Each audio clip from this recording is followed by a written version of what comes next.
안녕하세요. 오늘도 이렇게 에베소서 강의 시간으로 우리가 함께 모였습니다. 우리가 이 시간을 통해서 하나님의 말씀을 계속해서 함께 묵상하도록 하겠습니다. 그러면 제가 먼저 기도하고 시작하겠습니다. 하나님, 오늘 이렇게 우리에게 에베소서 말씀을 함께 살펴볼 이 시간을 허락하셔서 감사합니다. 이 시간을 통해 하나님의 말씀이 우리의 삶이 되고 우리의 삶이 하나님의 말씀과 맞다 더욱더 교회됨을 누리는 우리가 되게 도와주옵소서. 함께 하실 주님의 이름을 찬양합니다. 감사합니다. 예수님의 이름으로 기도드립니다. 아멘. 오늘 살펴보실 말씀은 에베소서 3장 전체입니다. 책에 보시면 3부, 교회를 교회답게 하시는 하나님 전체 부분입니다. 그러니까 129쪽부터 정확히 174쪽까지가 되겠네요. 우리가 양이 여태까지 여러분이 보시던 양에서 조금 많을 겁니다. 하지만 그만큼 여러분에게 큰 은혜가 있을 줄로 믿고 말씀 시작하도록 하겠습니다. 먼저 10번째 챕터, 우리가 이 말씀 에베소서 3장 1절부터 7절 이 한 덩어리를 우리가 먼저 한번 읽어보겠습니다. 여러분의 교재에도 있고요. 여러분이 성경책을 준비하셔서 우리가 함께 읽도록 하겠습니다. 그러면 이 말씀 우리가 읽도록 하겠습니다. 시작! 이러므로 그리스도 예수의 일로 너희 이방인을 위하여 갇힌 자 된 나 바울이 말하거니와 너희를 위하여 내게 주신 하나님의 그 은혜의 경륜을 너희가 들었을 터이라. 곧 계시로 내게 비밀을 알게 하신 것은 내가 먼저 간단히 기록함과 같으니 그것을 읽으면 내가 그리스도의 비밀을 깨달은 것을 너희가 알 수 있으리라. 이제 그의 거룩한 사도들과 선지자들에게 성령으로 나타내신 것 같이 다른 세대에서는 사람의 아들들에게 알리지 아니하셨으니 이는 이방인들이 복음으로 말미암아 그리스도 예수 안에서 함께 상속자가 되고 함께 지체가 되고 함께 약속에 참여하는 자가 되리라. 이 복음을 위하여 그의 능력이 역사하시는 대로 내게 주신 하나님의 은혜의 선물을 따라 내가 일꾼이 되었노라. 아멘. 이러므로 그리스도 예수의 일로 너희 이방인을 위하여 갇힌 자 된 나 바울이 말하거니와 1절 말씀인데요. 우리가 이 말씀을 통해서 알 수 있는 것은 사도 바울이 첫 번째 지금 감옥에 갇혀 있다는 겁니다. 사도 바울이 감옥에 갇혀 있을 때 쓴 책은 4개 정도로 우리가 분류를 하는데요. 에베소서, 빌립보서, 골로새서, 빌레몬서 이 4권의 책을 사도 바울이 4권의 편지를 감옥에 갇힌 상태에서 썼다는 겁니다. 그러니까 지금 우리가 이것을 통해서 알 수 있는 건 이방인을 위하여 갇힌 자 됐다라고 하는 말씀을 통해서 확인할 수 있는 첫 번째는 바로 이방인을 위하여 복음을 전하다가 사도 바울이 지금 감옥에 갇혀 있다라고 하는 사실입니다. 이때 당시에는 복음을 전하는 일 자체가 불법적인 일이 되었습니다. 왜냐하면 유대인들은 계속해서 이제 로마 정권에 로비를 했고 이 로비를 통해서 사도 바울이 범죄자다, 죄를 저지른 사람이다, 성전 모독을 했다라고 하는 죄명으로 계속해서 사도 바울을 고발을 했기 때문입니다. 그리고 이제 이방인들에게 어떤 그 예수를 전하고 그 헬라인들을 향해서 예수를 전하고 그 많은 헬라인들을 이제 선동했다는 이유로 이제 결국에 재판장에 넘겨져서 로마로 끌려가서 압송이 되게 되는 그런 일이 벌어지죠. 바로 사도행전 21장부터 벌어지는 사건, 그래서 28장까지 이제 사도 바울이 붙잡혀서 베스도도 만나고 총독을 만난 이후로 이제 나는 로마의 시민권자니까 난 로마에 가서 재판을 받겠다라고 하는 그 말을 통해서 이제 배를 타고 로마로 가는 과정이 나오죠. 그래서 그 이후에 로마로 압송된 다음에 쓴 편지가 바로 에베소서라는 겁니다. 여러분, 그런데 우리가 그걸 확인할 필요가 있습니다. 에베소 교회 성도들과 사도 바울이 로마로 붙잡혀 가기 전에 마지막으로 만났어요. 사도행전 19장 20장을 보면 이제 사도 바울이 에베소 교회 성도들을 만난 이후에 이제 에베소 교회 장로들을 초청해서 밀레도라는 지역에서 말씀을 전하죠. 그래서 사도행전 20장 말씀, 되게 유명한 말씀이 나옵니다. 나의 달려갈 길과 주 예수께 받은 사명, 그리스도 예수를 전파하는 일에는, 이 복음을 전파하는 일에는 나의 생명을 조금도 귀한 것으로 여기지 아니한다라고 하는 이 말씀이 에베소 교회 그 장로들을 불러다가 했던 말씀이다라고 우리가 그렇게 기억할 수 있다는 겁니다. 밀레도라는 곳에서 고별 설교를 했고요. 그래서 에베소 교회 성도들과 굉장히 각별한 사이 끝에 사도 바울이 들어갔어요. 여러분 생각해 보세요. 에베소 교회 성도들이 얼마나 사도 바울을 걱정했을까요? 사도 바울이 금방 죽지는 않았을까? 사도 바울이 잘못되지는 않았을까? 라고 하는 이런 생각이 든단 말이죠. 그리고 이방인을 위하여 갇혔다라고 하는 이 말은 뭐냐면, 이방인을 위하여 갇혔다라는 이 말씀을 통해서 우리가 알 수 있는 건 사도 바울이 이방인에게 복음을 전하는 하나님의 종으로 구별되었다라고 하는 의미도 우리가 추가적으로 기억해 볼 수 있다는 겁니다. 이방인의 선지자, 이방인의 사도로 사도 바울이 구별을 받았습니다. 이방인에게 복음을 전하는 일에 사도 바울은 몰두를 하는 사람이었다는 거예요. 그러니까 하나님께 갇힌 사람, 그리고 실제로 감옥에 갇힌 사람, 이렇게 우리가 두 가지 의미로 이 말씀을 확인해 볼 수 있다라고 하는 겁니다. 그리고 2절 말씀 보겠습니다. 너희를 위하여 내게 주신 하나님의 그 은혜의 경륜을 너희가 들었을 터이라. 여러분, 사도 바울이 여태까지 하나님의 복음을 전하기 위하여 여태까지 이제 복음을 전했던 여러 가지 흔적들이 있었습니다.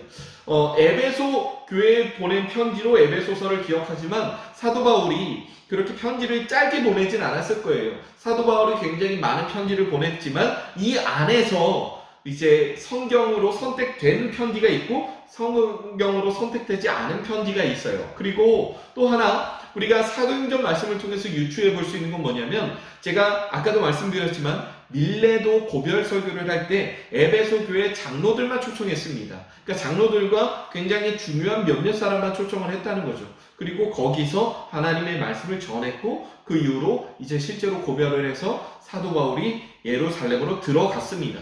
그러니까 에베소 교회의 다른 대부분의 성도들은 밀레도에서의 사도 바울의 고별 설교를 듣지 못했고, 사도 바울이 그때 구구절절하게 내가 여태까지 이렇게 선교했고 이렇게 이방인들에게 복음을 전하기 위해서 노력했다라고 하는 이 흔적들을 전해 듣게 되는 거죠. 그러니까 여태까지 사도 바울이 얼마나 하나님의 복음을 위해서 힘써 왔는지를 알 수 있는 하나의 중요한 대목이라고 할 수 있습니다. 그러니까 에베소 교회 성도들은 그렇게 전해 들은 복음을 통해서 여기서 중요하게 알 수 있는 건 사도 바울의 진정성, 사도 바울을 선택하신 하나님이 여기까지 사도 바울을 이끌어 오셨다는 것에 대한 확신을 할 수 있다는 것이죠. 3절 말씀입니다. 곧 계시로 내게 비밀을 알게 하신 것은 내가 먼저 간단히 기록함과 같으니. 자, 사도 바울은 사도로서 하나님의 말씀을 계시할 수 있는, 하나님께 들은 말씀을, 하나님으로부터 받은 말씀을 계시할 수 있는 권한을 지닌 사람이었습니다. 사도라는 말이 무슨 말인지 우리가 먼저 깨달을 필요가 있죠. 사도라는 말은 헬라어로 아포슬이라고 하는 아포스톨로스라고 하는 거거든요. 근데 영어로 하면 이제 아포슬이라는 말이에요. 그 말이 뭐냐면 보냄을 받은 자. 그러니까 우리나라로 치면 이런 말로 바꿀 수 있어요. 대사.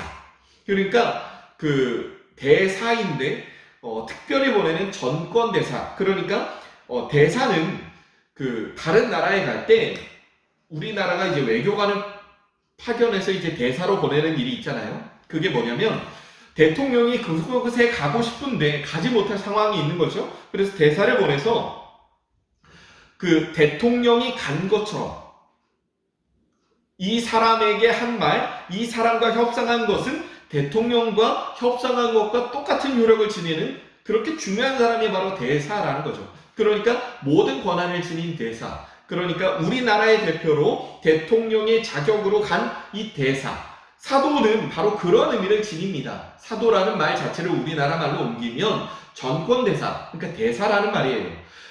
그러니까 사도 바울은 예수님 대신에 이 땅에 이방인의 사도로서 이방인에게 예수 그리스도와 같은 존재로 하나님이 보내신 그런 존재라는 거죠. 그러니까 지금 이 시대에도 사도가 있다라고 하는 주장은 사실 잘못된 주장이죠. 담임 목사님께서도 예배 중에 종종 이제 신사도 운동이라는 것에 대해서 말씀을 하신 기억이 있을 겁니다. 신사도 운동이 문제가 되는 건 지금도 사도가 있다라고 하는 거죠. 그래서 이런 말을 합니다. 왜 사도행전 29장이 없습니까? 사도행전 29장을 우리가 쓰면 됩니다. 하나님의 말씀이 왜 요한계시록 이후에 끊겼습니까? 여러분, 그런데 말씀이라는 것은 하나님이 세우신 말씀을 계시할 수 있는 그 사도라는 권한을 가진 사람들에 한해서만 그때까지만 유효한 거예요. 하나님의 말씀은 이미 충분하고 완전합니다. 여기에 더해질 필요가 없는 것이죠. 하나님의 말씀이 충분하다는 건 무슨 말이냐면 우리가 구원을 받는 데는 지금 우리에게 주어진 66권의 성경만으로도 충분하다는 거예요. 그 이후로 성경이 쓰여질 필요가 없다는 것이죠. 그러니까 사도의 말씀은 그냥 거기서 끊기는 게 맞는 겁니다. 그런 권한을 지닌 사도. 그런데 그 사도가 지금도 있다? 그래서 그 사도가 성경과 그 지금 현존하는 사도가 하는 내뱉는 말이 성경과 동일한 요력을 지닌다? 여러분, 이게 뭐랑 비슷한 거냐면 카톨릭이 바로 지금 이런 걸 하고 있거든요. 그러니까 카톨릭의 근본적인 문제는 그들이 마리아를 숭배한다, 그들이 면죄부를 팔았다라고 하는 것보다 더 근본적인 문제, 제가 생각하는 카톨릭의 최대의 문제점이 뭐냐면 카톨릭은 이제 만장일치를 이룰 때까지 교황이라는 사람을 선출합니다. 왜 만장일치여야 하느냐? 여러분, 이게 정말 중요한 거예요. 교황이 내뱉는 말은 성경과 동일한 요력을 지닙니다. 교황 무오설이라는 게 있어요. 오류가 없다. 그러니까 무오라는 이 단어를 붙일 수 있는 것은 유일하게 성경밖에 없습니다.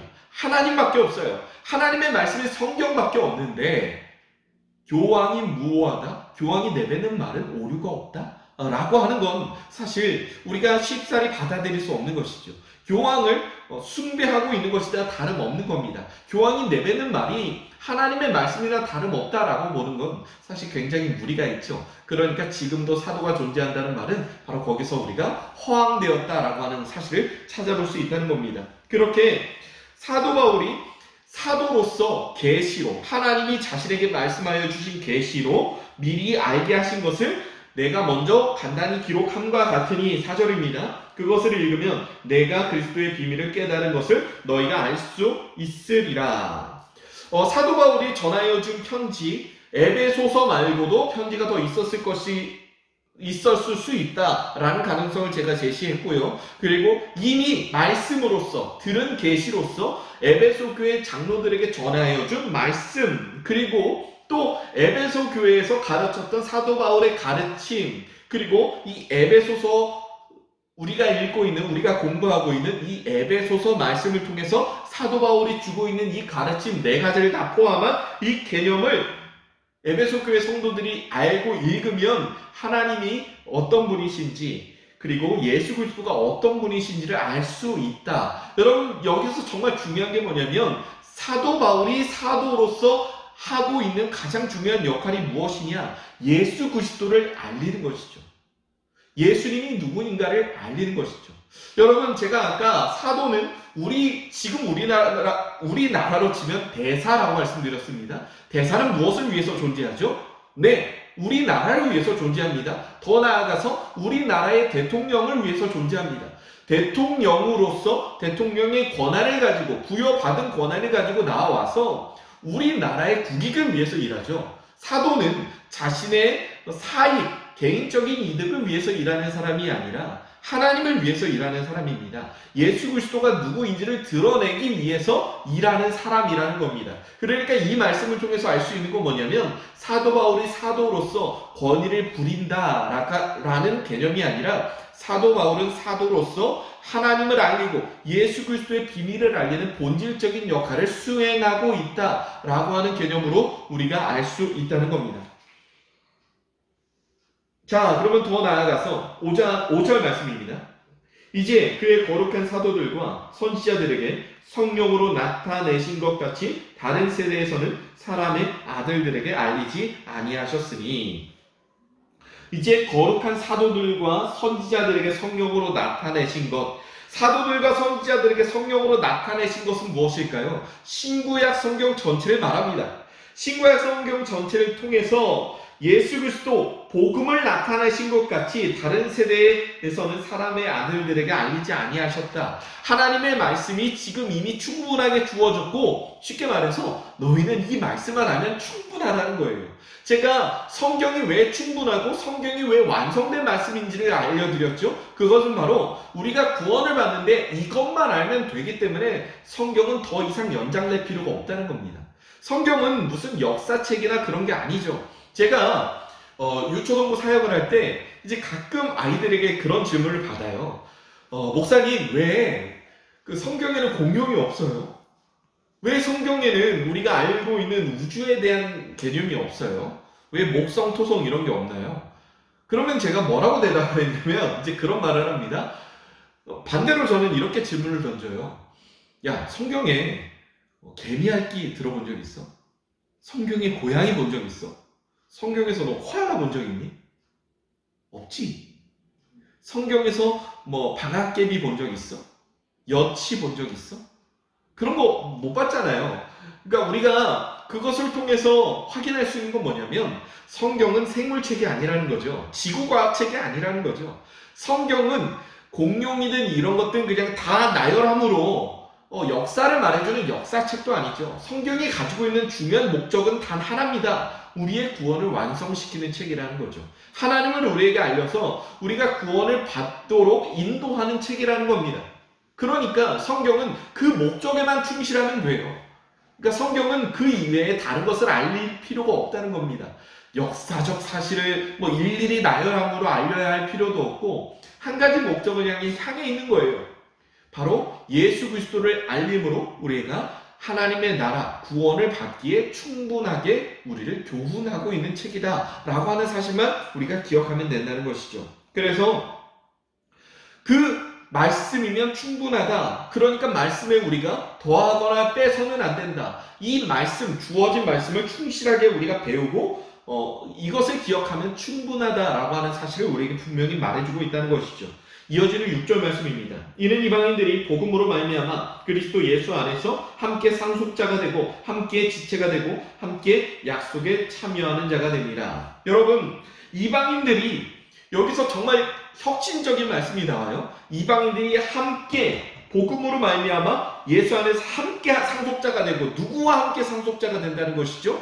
유대인들과요. 이방인과 유대인이 동등하다라고 하는 것은 바로 사도들과 선지자들이 준 신구약 성경을 통해서 가능하다. 여러분, 구약 성경은 분명 이스라엘, 그러니까 유대인들의 조상인 이스라엘 백성들에게 주어진 것이 맞습니다. 하지만 신약 성경은 모두에게 주어졌다. 구약은 이스라엘에게 주어졌고 신구약 성경만 모두에게 주어졌다가 아니라 신구약 성경 모두, 신약 성경만 이제 모두에게 주어진 것이 아니라 신구약 성경 모두 동일하게 이방인과 유대인 가릴 것 없이 하나님의 복음을 원하는, 하나님의 복음을 받기 충분한 모든 사람에게 동등하게 주어진 것이다 라고 하는 것이죠. 이 신구약 성경을 통해서 모두가 예수 안에서 하나의 상속자가 된다라고 하는 사실을 우리가 잊어서는 안 된다는 것입니다. 7절입니다. 이 복음을 위하여 그의 능력이 역사하는 대로 내게 주어진 하나님의 은혜의 선물을 따라 내가 일꾼이 되었노라. 여러분, 여기서 사도 바울이 갇힌 자가 되고 일꾼이 되었다. 이거 정말 중요한 거죠. 그리고 6절에는 또 제가 에베소서에서 정말로 많이 나오는 표현이 여기에서도 등장하죠. 예수 안에서. 예수 안에서. 사도 바울은 이미 예수 안에서 하나님의 일꾼이 되고 하나님의 종이 된 사람입니다. 근데 사도 바울이 예수 안에서 일꾼이 되었듯이 이방인이나 사도 바울이나 동등한 사람이 된다는 것이죠. 제가 로마서 1장에서 정말로 좋아하는 표현이 있습니다. 로마서 1장을 쭉 읽다 보면 사도 바울이 1장 초반부에 나는 예수 그리스도의 종이라고 말하거든요. 택함을 입은 종이다. 그런데 그 사도 바울이 그 1절, 2절, 3절, 4절쯤에 이제 무슨 말을 하냐면 너희도 하나님의 택함을 받았다. 너희도 그리스도의 것으로 구별을 받았다라고 말하거든요. 그러니까 사도 바울이 사도로 택정을 받았듯이 로마서를 읽는 모든 사람도 하나님의 택정을 받았다라고 하는 이 의미는 뭐냐면 사도 바울의 부르심이나 로마서를 읽는 이방인, 유대인 가릴 것 없이 모든 사람들의 부르심이나 그 무게나 중요성은 동등하다라는 겁니다. 부르심의 역할과 모양이 다를 뿐이지 부르심의 무게는 동등하다. 제가 지난주 강의를 통해서 말씀드리기를 이 기역자교회 또 말씀드렸죠. 기역자교회 계속 나오는데요. 그러니까 예수를 믿는 모든 지역은 신분제가 철폐되었다. 하나님을 믿는 일에는 그 누구도 위에 설 수 없고 그 누구도 아래 설 수 없기 때문이다라는 말씀을 드렸습니다. 그러니까 이방인과 유대인이 동등하게 하나님을 믿는 공동체로서 바로 서게 되는 것, 바로 이것이 교회의 본질적인 모습이다라고 하는 겁니다. 교회의 정말 중요한 것은 무엇이냐? 더하거나 뺄 수 없는 하나님의 신구약 66권의 말씀을 통해서 우리가 예수 그리스도를 머리로 삼고 몸된 우리는 그 누구도 차별이 없는 공동체. 여러분, 이것이 바로 교회가 갖추어야 할 정말 본질적인 모습이다라고 하는 겁니다. 사도 바울은 이 일을 위해서 내가 일꾼이 되었다라고 하는 말을 하고 있습니다. 사도 바울은 이방인을 위한 이방인을 위한 사도로서 택정함을 입고 이렇게 에베소서를 쓰고 에베소서를 보내고 있죠. 정말로 에베소 교회 성도들 중 대부분을 차지하고 있는 이방인들이 그 누구도 차별이 없는 하나님의 종이다. 이미 에베소 교회에서도 노예 계급을 지닌 사람, 그리고 유대인들, 이방인들, 이들 사이에 알게 모르게 흐르고 있는 이 긴장 관계를 사도 바울이 이 말씀을 통해서 정리하고자 한다는 것이죠. 그리고 7절 말씀을 통해서 확인할 수 있는 것, 일꾼이 되었다. 여러분, 이 일꾼이 되었다라고 하는 말은 노예가 되었다, 종이 되었다라고 하는 표현입니다. 그러니까 이제 에베소 교회에서 구성하고 있는 노예 계급에 있는 사람들이나 사도 바울이나 마찬가지다. 그런데 우리 모두 다 예수 그리스도를 위한 일꾼이 되었다면 모두가 노예다. 예수를 위한 노예고 하나님을 위한 노예다. 그것이 바로 교회다라고 하는 것을 정말로 강조하고 있다는 것이죠. 사람 위에 사람 없고 사람 아래 사람 없다는 겁니다. 자, 그러면 우리가 챕터 10번째 단원을 마쳤고요. 그리고 이제 11번째로 우리가 조금 옮겨서 살펴보도록 하죠. 11번째는 이제 에베소서 3장 8절부터 13절까지입니다. 이 말씀 우리가 읽도록 하겠습니다. 시작! 모든 성도 중에 지극히 작은 자보다 더 작은 나에게 이 은혜를 주신 것은 측량할 수 없는 그리스도의 풍성함을 이방인에게 전하게 하시고 영원부터 만물을 창조하신 하나님 속에 감추어졌던 비밀의 경륜이 어떠한 것을 드러내게 하려 하심이라.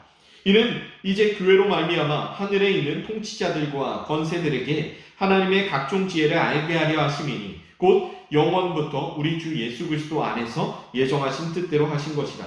우리가 그 안에서 그를 믿음으로 말미암아 담대함과 확신을 가지고 하나님께 나아감을 얻느니라. 그러므로 너희에게 구하노니 너희를 위한 나의 여러 환난에 대해서 낙심하지 말라. 이는 너희의 영광이니라. 챕터 11의 제목은 지극히 작은 자보다 더 작은 자라는 말씀입니다.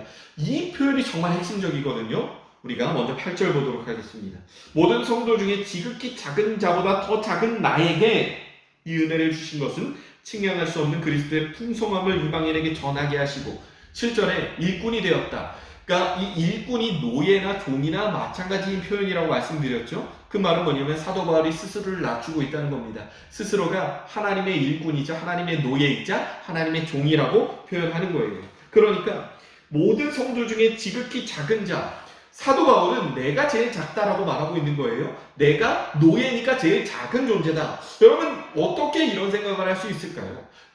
당시 사도라면 모든 성도들에게 우러러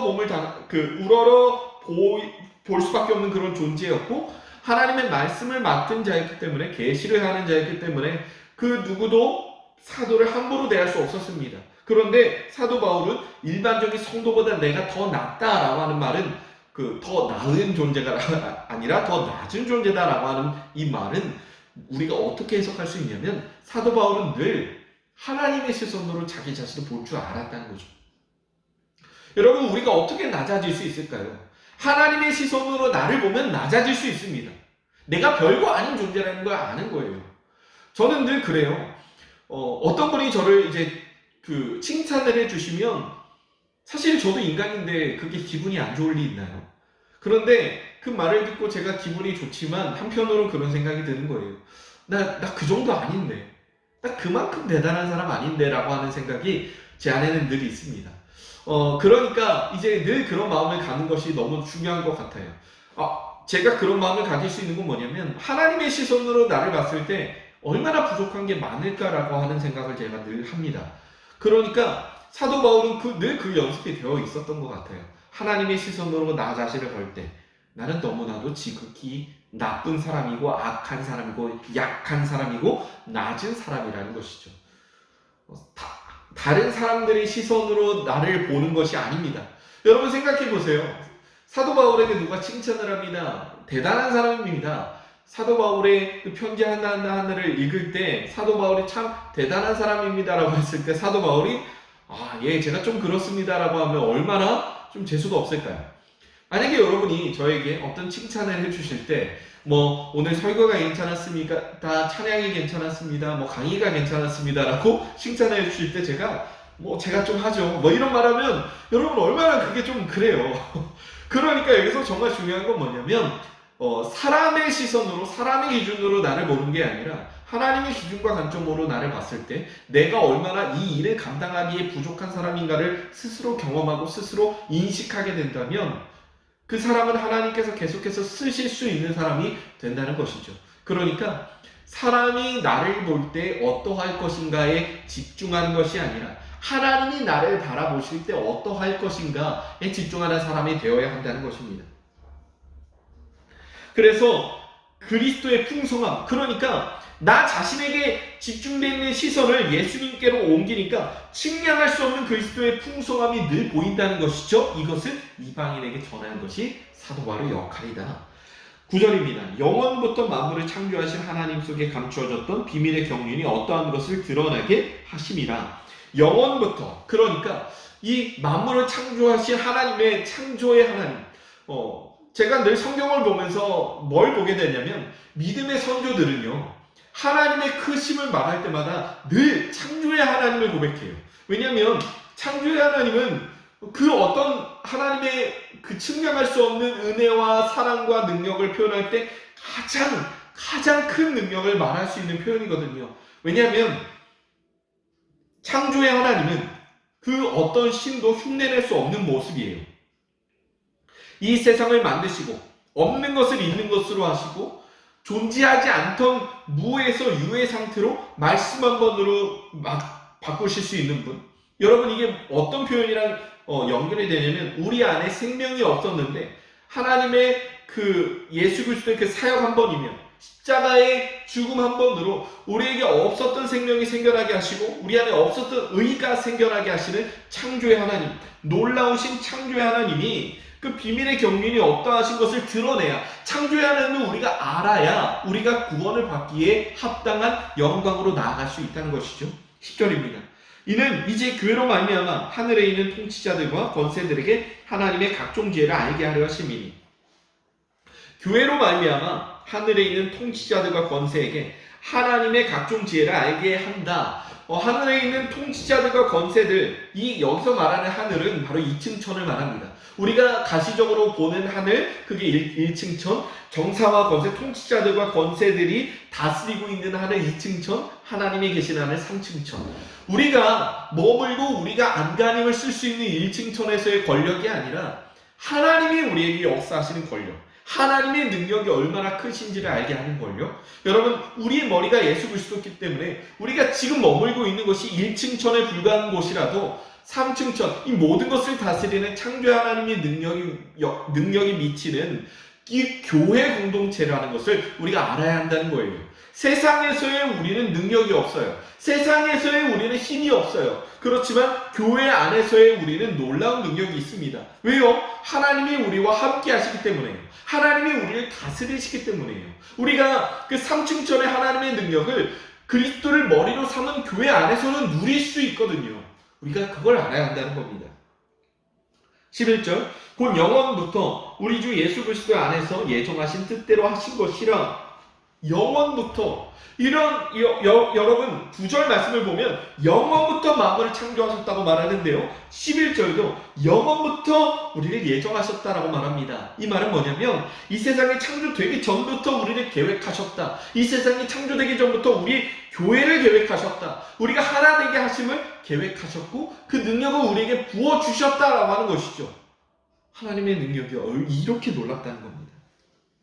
이렇게 하나님의 능력이 이렇게 우리에게 놀라운 영향을 미치고 있고 지금도 우리의 구원을 위해서 하나님은 이미 예정하셨고 우리는 그 예정 가운데 살아가고 있는 놀라운 은혜를 경험하고 있다는 거예요. 여러분 이 말씀을 사도 바울이 왜 할까요? 우리가 공기처럼 느끼는 이제는 너무나도 당연해서 공기처럼 느끼는 이 놀랍고 위대하신 구원의 능력을 우리가 공기의 소중함을 공기에 대해서 배우고 산소에 대해서 배우면 정말 우리가 한 순간순간을 허투루 살아가는 것이 아니구나. 놀라운 기적 가운데서 우리가 살아가고 있는 것이구나 라는 사실을 깨달을 수 있듯이 이 구원을 하나님의 이 예정하심을 우리가 배우게 된다면 하나님의 능력을 더 깨닫게 되는 것이죠. 구원의 감격을 우리가 더 누릴 수 있게 된다는 것이죠.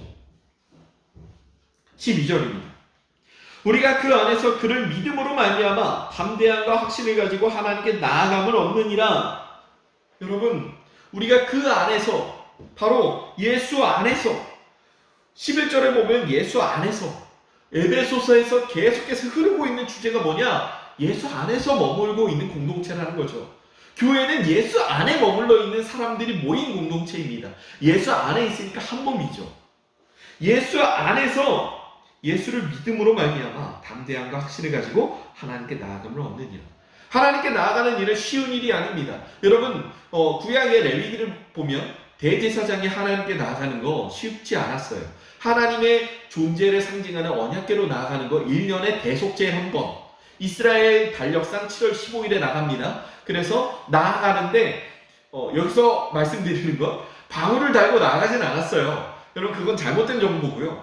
그냥 하얀색 옷만 걸치고 나아갑니다. 그런데 그 한 번 나아가는 것도 굉장히 긴장하는 마음으로 나아가야 했어요.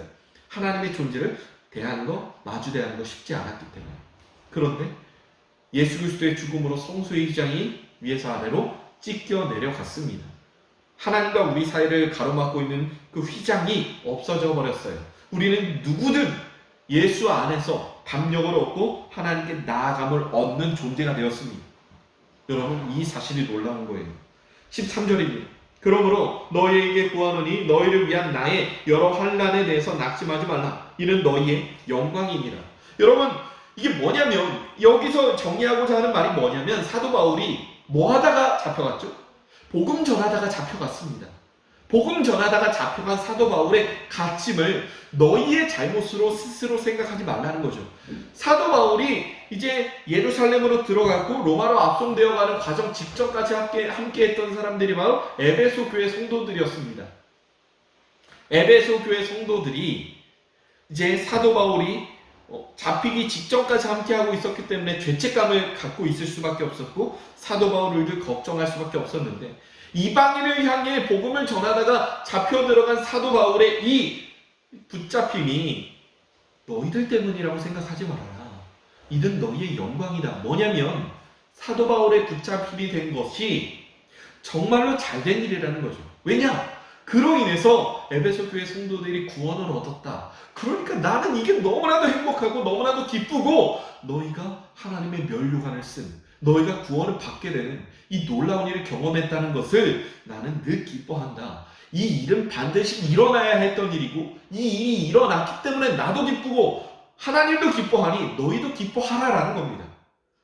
정말 놀랍지 않으세요? 사도 바울은 감옥에 갇혀 있는데 이것이 잘된 일이라 말하는 거예요. 저는 이 말씀 보면서 제 마음이 너무 뭉클하더라고요. 우리가 챕터 이제 12번 12번째 교회의 본질을 회복하라. 그러면 볼까요? 14절부터 21절입니다.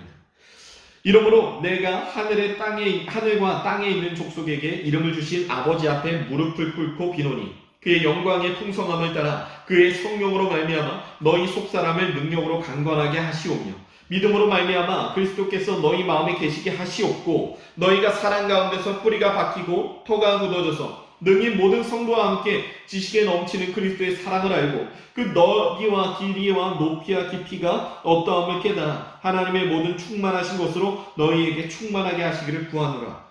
우리 가운데서 역사하시는 능력대로 우리가 구하거나 생각하는 모든 것에 더 넘치도록 능히 하실 이에게 교회 안에서와 그리스도 예수 안에서 영광이 대대로 영원 무궁하기를 원하노라. 아멘. 사도 바울이 너희가 내가 갇혔다는 것, 내가 붙잡혔다는 걸 기뻐해야 한다. 왜냐? 너희의 구원이 이루어졌고 너희가 교회가 되었고 그리스도 예수 안에 속한 자가 되었기 때문에 라고 고백하죠.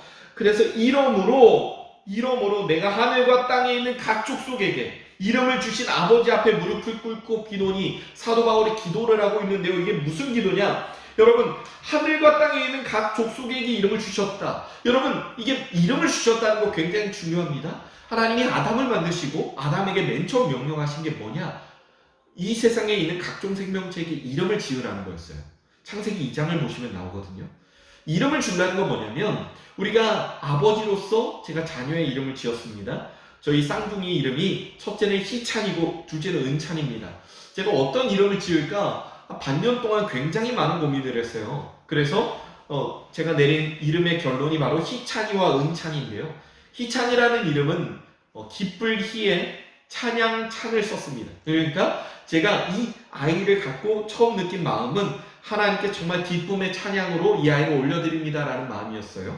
그리고 둘째 아이는 은찬입니다. 은의 은자에 찬양 찬자를 써서 길의 찬, 찬양할 찬을 써서 은혜의 찬양이다. 하나님이 내게 은혜로 주신 선물과 같은 아이다. 그래서 이 아이 자체가 하나님께 드리는 은혜의 찬양입니다 라는 마음으로 이 아이들의 이름을 지었습니다. 이 아이들의 이름을 이렇게 지은 건 이 아이들이 이런 마음을 갖고 이 세상을 살아가면 좋겠다라고 하는 정체성을 제가 정해준 거예요. 제가 아버지로서 이름을 짓는다는 건 바로 그런 의미입니다. 아담이 이름을 지었다는 건 뭔가요? 아담이 이름을 지었습니다. 우리가 코끼리를 코끼리라고 부르는 건 뭘까요? 코를 통해서 그 동물의 정체성을 확정했기 때문이죠. 그런 거죠. 그렇기 때문에 우리가 나무늘보라고 하는 정체성을 그 동물에게 부여했고요. 개미할개라는 정체성을 그 동물에게 부여했던 겁니다. 그러니까 어떤 동물의 이름을 짓는다는 건 그 동물이 앞으로 살아갈 정체성을 짓는 너무나도 중요한 일을 아담이 했다는 것이죠. 이거 원래 하나님의 역할인데 하나님이 아담에게 이 역할을 부여하셨다는 거예요. 족속에게 이름을 주셨다라고 하는 건 뭐냐면 우리가 이 세상을 살아갈 정체성을 부여하신 우리의 아버지나 다름없는, 그래서 아버지라고 말하고 있잖아요. 우리의 모든 것을 만드신 창조하신 창조주 하나님께 우리가 무릎을 꿇고 빈다. 그래서 전능하신 하나님, 우리의 주인이신 아버지께 내가 비노니 무엇을 빌고 있죠? 16절입니다. 그의 영광의 풍성함을 따라 그의 성령으로 말미암아 너희 속사람을 능력으로 강건하게 하시오며. 영광의 풍성함. 사도 바울은 이미 앞에서도 그 풍성함에 대해서 말하고 있죠. 하나님을 알고 하나님의 은혜에 따라서 그 하나님의 풍성함을, 그리스도의 풍성함을 이미 내가 알고 있는데, 사도로서 부르심을 받아서 내가 그 풍성함을 알고 있는데, 너희가 이 신구약 성경 66권 그리고 내가 너희들에게 준 편지를 통해서 그 풍성함을 알 수 있겠다라고 말하는데, 이 영광의 놀라우신 풍성함, 우리가 감히 측량할 수 없는 놀라운 영광의 풍성함을 따라 성령으로 말미암아 너희 속사람을 능력으로 강건하게 하시며, 우리 속사람, 우리 안에서 우리가 스스로 통제할 수 없는 모습이요. 그 모습을 강건하게 하려면 우리가 내 개인적인 성품의 훈련, 성격이 개조 이런 걸로 되는 것이 아니라 내 안에 성령이 나를 강건하게 하셔야만 가능하다는 것이죠. 그리스도를 아는 그 능력으로 말미암아 우리가 가능하게 된다는 것이죠. 17절입니다. 믿음으로 말미암아 그리스도께서 너희 마음에 계시게 하시옵고. 믿음으로 말미암아, 예수님을 믿음으로 말미암아 그리스도께서 너희 마음에 계시게 하시옵고. 여러분, 그리스도 안에 있는 것이 중요하다 말했는데, 우리 그리스도가 내 안에 계시다라는 말을 굳이 하는 건 뭐냐면 마치 요한복음 15장 말씀을 떠오르게 하는 거죠. 15장 말씀에 그가 내 안에 내가 그의 안에 거하면 이 사람이 열매를 많이 맺나니 나를 떠나서는 너희가 아무것도 할 수 없습니다. 나는 참 포도나무여 너희는 가지니라고 하는 이 말씀을 통해 우리에게 주어진 진리죠. 그러니까 이 말씀을 통해서 확인할 수 있는 건 뭐냐면 우리가 예수가 우리 안에 거하는 이런 놀라운 기적과 같은 능력이 우리에게 전해질 때 우리가 예수와 하나가 되는 놀라운 기적과 같은 능력이 전해질 때 우리가 비로소 구원의 그 놀라운 기적을 경험할 수 있고 그 결과 너희가 사랑 가운데서 뿌리가 박히고 터가 굳어진다. 사랑 가운데서 뿌리가 박힌다. 여러분 성령의 9가지 열매가 있습니다. 그런데 성령의 9가지 열매는 사도 바울이 갈라디아에서 말하고 있죠. 갈라디아서 5장 22절에서 24절인가 그럴 겁니다. 그런데 여러분 이게 정말 중요한 게 뭐냐면 성령의 9가지 열매들이라고 말하고 있지 않아요. 성령의 9가지 열매라고 말해요. 열매를 단수로 취급하고 있어요. 뭐냐면 성령의 9가지 열매에 맨 처음 위치하는 게 사랑이거든요. 사랑으로 인해서 맺을 수 있는 8가지의 모습을 말합니다. 그리고 이 모습은 사랑 하나로 다 정리될 수 있어요. 볼까요? 사랑 다음에 희락이 있죠. 사랑하기 때문에 그 기쁨이 있는 겁니다. 사랑하기 때문에 화평이 있어요. 하나님을 사랑하기 때문에 우리가 오래 참을 수 있죠. 힘든 가운데도 하나님의 뜻을 믿으니까요. 하나님을 사랑하니까요. 하나님을 기다리니까요. 여러분 이렇게 우리가 사랑을 통해서 맺을 수 있는 그 성령의 열매거든요. 그러니까 사랑 가운데서 뿌리가 박히고 터가 굳어지는 건 이 성령의 열매 가운데서 우리가 그 뿌리를 내린다는 건 무슨 말일까요? 이 사랑을 통해서 우리가 영양분을 공급받는다. 사랑이신 하나님의 영양분을 공급받는다. 그리고 거기에서 뿌리가 내림으로 말미암아 그 뿌리가 강건하게 내려서 우리가 그 뿌리가 점점 깊게 내리면 터가 굳어지는 거죠. 교회가 강건하게 되는 건 어떤 이유일까요? 교회가 강건하게 되는 건 예수 그리스도를 믿는 믿음으로 성령 하나님이 우리의 속사람을 강건하게 하심으로 그 믿음 안에서 우리가 성령의 열매를 맺음으로 사랑으로 뿌리가 굳어질 때 가능한 교회의 본질이 예수 그리스도의 몸으로서 우리가 존재할 수 있다는 것이죠. 바로 이 사랑 가운데서 뿌리가 박히고 터가 굳어지는 것, 강건하여지는 것, 사랑으로 강건하여지는 것 정말로 중요한 거죠. 교회는 뛰어난 일을 하고자 모이는 공동체가 아니라 사랑하고자 모이는 공동체입니다. 목사님들 강조하시잖아요. 싸울 바에는 아무 일도 안 하는 게 낫다고요. 싸울 바에는 어떤 일도 하지 않는 게 낫다. 싸움을 만드는 일은 아무것도 하지 않는 게 낫고 싸우는 건 정말로 교회가 보이지 말아야 할 최악의 모습이다. 여러분 그러니까 교회는 사랑하려고 모인 공동체라는 것을 우리가 기억했으면 좋겠습니다.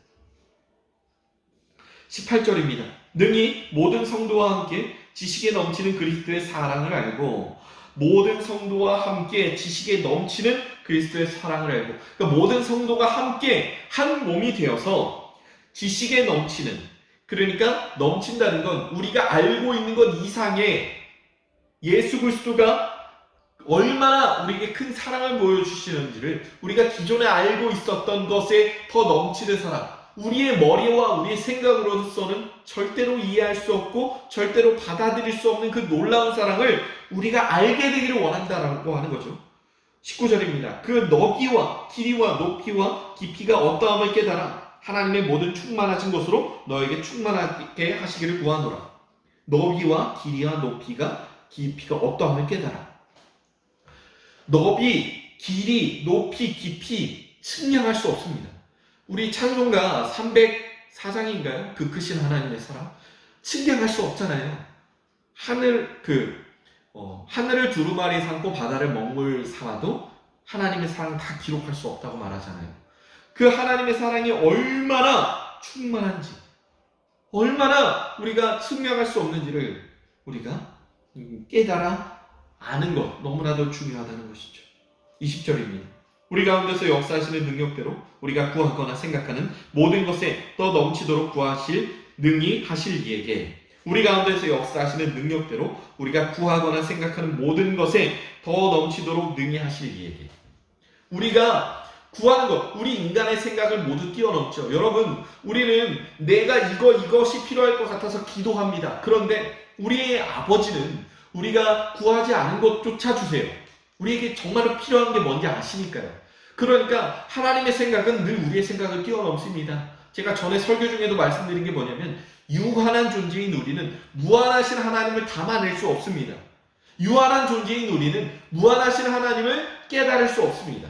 그러니까 우리 가운데서 하나님의 그 놀라운 능력이 우리가 구하거나 생각하는 모든 것에 더 넘치도록 하나님의 능력 그대로를 알게 하시기를 원한다. 그래서 21절, 교회 안에서와 그리스도 예수 안에서 영광이 대대로 영원 무궁하기를 원하노라. 아멘. 여러분, 교회가 추구해야 할 모습이 이런 겁니다. 교회의 본질이 이거예요. 예수 안에서의 영광이 대대로 영원하기를 구하는 것이죠. 교회는요, 예수로 충만한 공동체입니다. 교회는 사랑이신 예수로 충만한 공동체입니다. 교회는 예수의 능력으로, 나의 능력보다 충만하신 예수의 능력으로 충만한 공동체예요. 그렇게 큰 핍박 가운데서도 교회가 굳건할 수 있었던 건 예수의 능력으로 초대교회가 살았기 때문인 거죠. 우리 정말 어려웠던 세대에서 교회가 정말 충만한 능력을 힘입어 성장할 수 있었던 것, 예수의 능력이 우리를 사로잡았기 때문인 거죠. 1800년대 말에 선교사님들이 들어와서 전하였던 복음이 1907년에 평양 대부흥으로 이어질 수 있었던 건 그때 정말로 아무것도 없던 시절, 예수의 능력이 그들을 감싸 안았기 때문인 거죠. 교회가 회복해야 할 것이 무엇인가? 예수의 능력입니다. 예수면 충분하다. 예수면 충분하다라고 하는 믿음이 우리 안에 있어야 한다는 것이죠. 교회의 본질이 무엇인가? 예수입니다. 교회의 전부가 무엇인가? 예수입니다. 여러분, 교회는 예수님 하나면 충분한 공동체입니다. 여러분, 우리에게 가진 것이 없어도 예수님 하나면 충분해야 하는 공동체가 바로 교회예요. 우리가 이 믿음을 가졌으면 좋겠습니다. 여러분의 삶 속에 예수로 충만한 삶이 펼쳐졌으면 좋겠습니다. 그래서 우리 개개인이 걸어다니는 교회잖아요. 걸어다니는 성전인 우리가 이 능력으로 감쌈을 입고 이 능력으로 충만함을 입고 살아가는 저와 여러분의 삶이 되었으면 좋겠습니다. 그렇게 교회됨을 살아가는 저와 여러분의 삶이 되기를 축복합니다. 기도하고 마치도록 하겠습니다. 하나님, 오늘 이 말씀을 통해서 사도 바울이 우리에게 전하여 준 이 에베소서의 소중한 복음, 교회됨이 어떠한 것인가 고민하게 되는 시간을 가졌습니다. 우리가 이 시간을 통해 예수님이 우리에게 전하여 준 놀라운 능력을 깨달아 알고 그 능력 가운데 살아갈 수 있는 우리가 되게 도와주옵소서. 함께 하실 주님의 이름을 찬양합니다. 감사합니다. 예수님의 이름으로 기도드립니다.